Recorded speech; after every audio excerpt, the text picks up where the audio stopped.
decir que puede haber información vinculada a Uruguay. Por Uruguay, el medio asociado que está trabajando esta filtración es el semanario Búsqueda, así que estaremos atentos a más novedades. Pero vale la pena, con la información que ya está arriba de la mesa, tratar de entender el impacto que tiene todo esto. Vamos a recibir a continuación a Claudio Fantini. ¿Cómo estás, Claudio? Hola Valentina, ¿qué tal? Un gusto saludarte. Bueno, nos venimos acostumbrando a estas filtraciones y a entender que hay un manejo de sociedades, de esquemas para tratar de pasar por encima de los fiscos de determinados países que utilizan algún tipo de personas en el mundo. En primer lugar, lo que te pregunto es cuál, desde tu punto de vista, crees que son los casos más graves, tal vez, o que generan más impacto respecto a estas filtraciones. Yo creo, Valentina, que hay algunos casos que son particularmente graves. Por ejemplo, que el rey de Jordania, Abdalá II, haya sacado dinero para ponerlo en un paraíso fiscal, lo que normalmente puede decirse para esconderlo en un paraíso fiscal. En el momento en que lo hizo tiene una gravedad muy particular porque en ese momento el reino hashemita de Jordania le pedía ayuda al mundo, le pedía dinero al mundo para poder mantener los campos de refugiados que crecían de manera dramática porque llegaban en oleadas los refugiados que huían de la guerra en Siria y en Irak, ¿no es cierto? Entonces, ese caso tiene la particular gravedad del momento o el agravante del momento en el cual el monarca sacaba dinero en grandes cantidades cuando el Estado que preside lo pedía en grandes cantidades para ayudar a masas desesperadas que huían de la guerra. Creo que también es grave para la imagen de Volodymyr Zelensky, el presidente de Ucrania, porque se trata de alguien que no tiene en su currículum el por qué disponer de grandes fortunas. No hay una explicación. Era un actor, era un humorista, pero que no podía disponer de semejantes sumas de dinero, teóricamente, e incluso habiendo podido hacerlo, nunca queda simpático que un gobernante saque dinero del país que gobierna, porque como vos decías, si bien el hecho en sí mismo no es delito, pero es delito en la mayoría de los países no declararlo públicamente, y está claro y fuera de toda duda de que si lo saca del país que preside es para eludir la carga fiscal que tiene ese dinero en el Estado que él precisamente preside. Esos casos lo tocan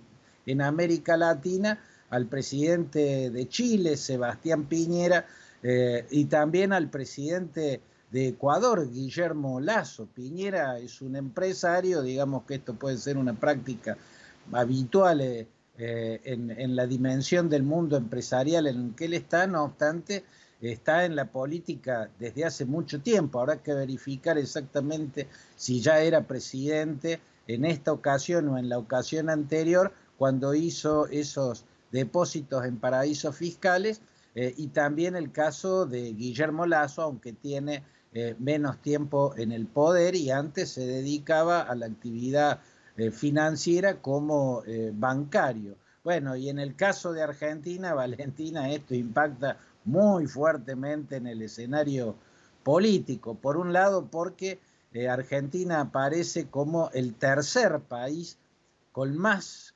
casos en el Pandora Papers en el mundo, después de Rusia y del Reino Unido, y por encima de China y de Brasil. Y si se tiene en cuenta la población, en la dimensión del sector empresarial y el tamaño de las economías de los dos que están por encima, Rusia y China, y de los dos que están por debajo, Rusia y el Reino Unido, y de los dos que están por debajo, China y Brasil, entonces, en términos proporcionales, Argentina vendría a ser el país que más casos en el mundo tiene de dinero escondido en paraísos fiscales, lo que se explica, por un lado, en la opacidad del sector empresarial, pero fundamentalmente en las cargas fiscales que existen en la Argentina y en la falta de previsibilidad, en la falta de horizontes para las inversiones en Argentina.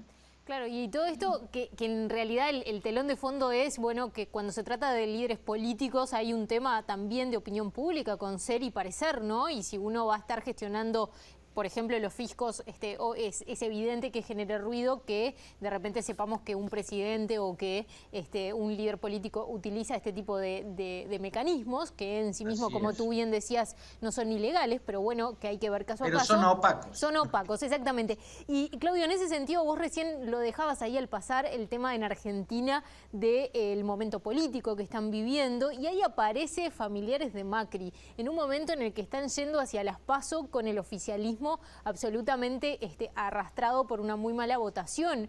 ¿Qué impacto puede tener esto? ¿Es de los temas que desde tu punto de vista puede escalar en Argentina? Sin duda va a ser utilizado, Valentina, por los allegados a Cristina Kirchner, los medios de comunicación que responden a Cristina Kirchner y que llevan meses empeñados en demostrar la relación de Mauricio Macri con todo tipo de corrupción, ¿no? En los últimos días, en las últimas semanas, tiene que ver con la corrupción en el manejo del espionaje, de cómo Macri utilizaba el espionaje estatal para espiar a su propio entorno incluso. Y no va a dejar pasar que en los Pandora Papers haya aparecido el nombre de uno de sus hermanos, de Mariano Macri. En los Panama Papers había aparecido el nombre de otro de sus hermanos, de Gianfranco Macri.